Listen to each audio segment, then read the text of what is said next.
36ویں Lahore international بک میلے کا افتتاح ایکسپو سینٹر ہال نمبر 1 میں چیئرمین پیمرا مسٹر سلیم بیگ کے ساتھ Muhammad Tahir D G operational and broadcast media, M A Akram Barkat D G operational Punjab, Tahir Farooq Tarar head legal PEMRA اور عائشہ منصور واٹو ریجنل ڈائریکٹر پیمرا لاہور کے ساتھ chairman LIBF mister Saleem Malik, Kashif Zubair vice chairman اور محمد فیصل نے کی۔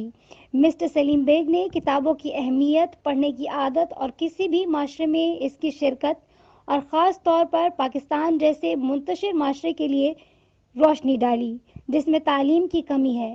انہوں نے کہا، کتابیں ذہن کو ترقی دیتی ہیں اور پڑھنا علم حاصل کرنے کے لیے ایک قیمتی مہارت ہے جو معاشرے کو تبدیل کرتی ہے اور ہر ایک کے لیے خوشگوار حیرت انگیز نتائج فراہم کرتی ہے۔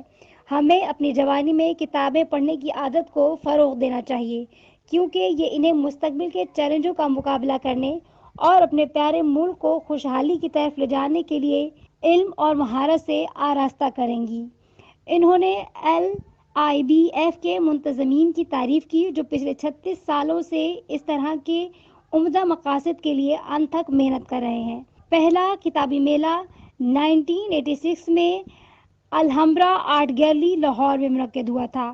ربن کاٹنے کی تقریب کے بعد مسٹر سلیم بیگ نے تمام اسٹالوں کا دورہ کیا اور مختلف پبلش میں اپنی گہری دلچسپی ظاہر کی۔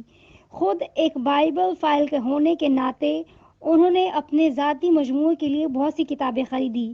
انہوں نے مختلف سرکاری محکموں پر زور دیا اور ان کی حوصلہ افزائی کی کہ وہ اس طرح کے مقاصد کی حمایت اور مدد کریں۔ انہوں نے حکومت پنجاب سے درخواست کی کہ وہ ایکسپو سینٹر کے بے حد کرائے کے معاوضوں کو سبسڈی دے تاکہ مدد اور حوصلہ افزائی کی جا سکے۔